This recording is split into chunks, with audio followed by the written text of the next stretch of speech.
Welcome to the Famous Last Words podcast. This is a podcast on the humor, the gravity, the irony, and the tragedy behind the scenes of the famous or not so famous last words of Homo sapiens.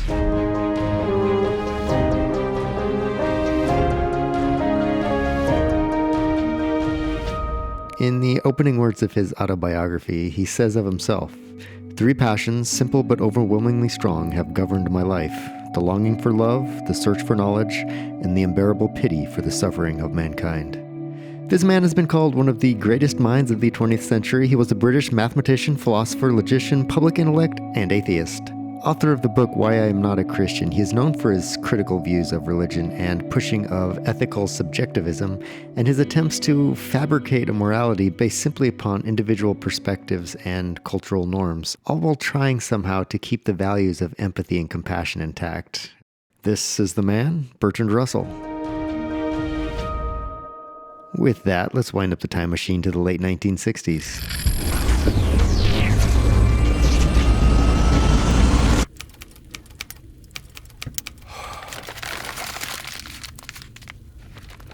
And here we find Mr. Russell writing the second volume of his autobiography that would be published just a couple years before his death. Yes. There is darkness without, and when I die, there will be darkness within. There is no splendor, no vastness anywhere, only triviality for a moment, and then nothing. There is no darkness without, and when I die, there will be no darkness within. There is no splendor, no vastness anywhere, only triviality for a moment, and then nothing. We can thank Mr. Russell for his intellectual honesty at least. When considering death, it so often seems that we are all religious now. The consistency in religious thought and beliefs seems to rarely reach so far as to the grave, even for those who deny anything more. But of course, it's not the questions that atheistic naturalism answers that leaves wanting, it's the questions that it doesn't allow one to ask. Materialistic naturalism can obviously only go so far to explain the world. It's when we find ourselves on the other side of what is easily explained away by natural properties that we start asking the real questions and in turn finding the real answers. With that in mind, I now turn not to an amazing philosopher or massive intellect, but rather to America's first celebrity daredevil. He was the first man to jump the Niagara Falls and is now poised to pull off a feat of spectacular proportion.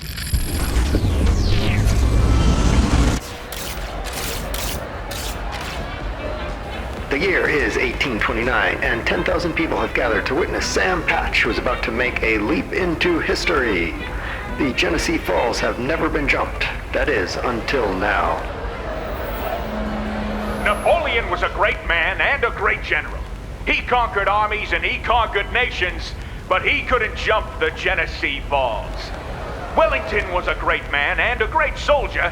He conquered armies and he conquered Napoleon, but he couldn't jump the Genesee Falls. That was left for me to do, and I can do it, and will.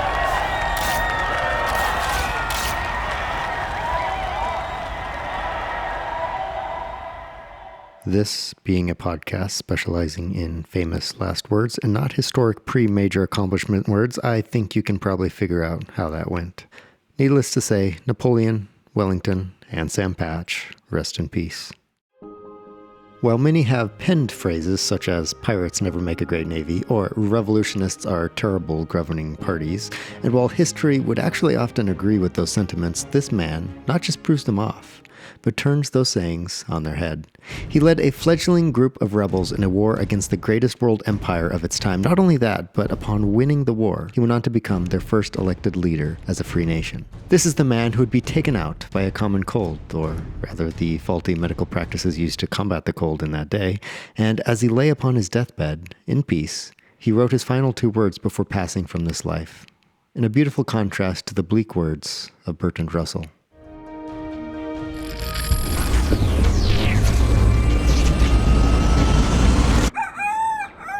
We have arrived in a time when fears of being buried too soon were actually quite common. It is December 14th, 1799, and Personal Secretary Tobias Lear is talking with his ailing boss, concerned about his burial arrangements.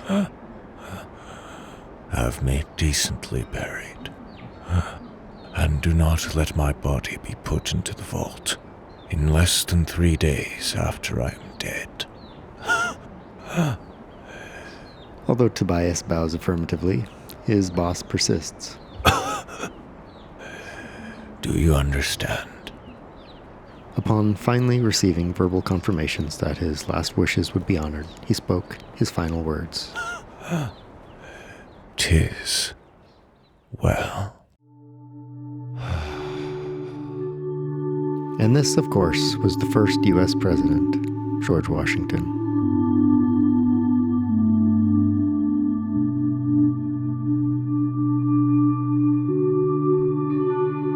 A commander during the Revolutionary War and friend of Washington, Henry Lightfoot Lee addressed Congress with this eulogy. He survives in our hearts, in the growing knowledge of our children, and the affections of the good throughout the world. When our monuments shall be done away, when nations now existing shall be no more, when even our young and far-spreading empire shall have perished, still will our Washington's glory unfaded shine and die not, until love of virtue cease on earth, or earth itself sink into chaos. And the oft-quoted line, first in war, first in peace, and first in the hearts of his countrymen. I think Washington's last words are a great example of the eternal peace that many find so attractive in Christianity. But even deeper than that, at the heart of mankind's redemption is that he was redeemed. Ransomed from the power of sin and death, the coming of God as man was not a figurative trope for theologians to debate.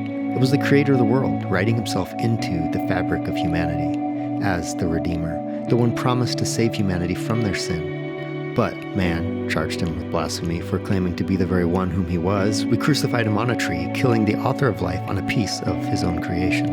And so he himself became the payment required to justly satisfy the debt of sin owed to God. So that we can say with George Washington, and with eternal confidence in him who spans the universe in his hands, 'tis well.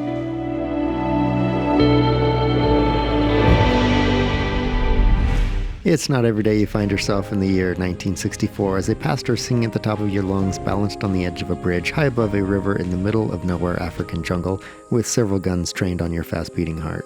Welcome to Yona Kanamuzeyi's life as an African pastor. But how did he get to this place on the edge of a bridge on the wrong side of a gun barrel, you might ask? Well, it's 1964 in Rwanda, Africa, and Reverend Kanamuzeyi, also known as Pastor Yona, was responsible for establishing a network of about 24 churches and was caught in the middle of the Tutsi-Hutu conflict. A jeep had pulled up in front of his home in the refugee camp in which his family was being held. And in the darkness of night, he was tied and taken away on a jungle road to a bridge that spanned the river.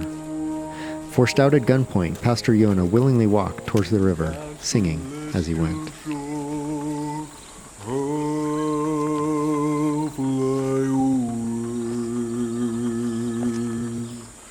Just a few more weary days and then I'll fly away to a land where joy shall never end.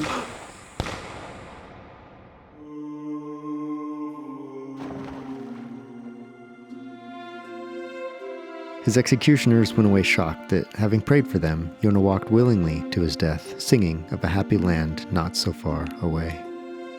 And in the jeep ride to the river, his last words written in his journal to his wife were these: "We are going to heaven."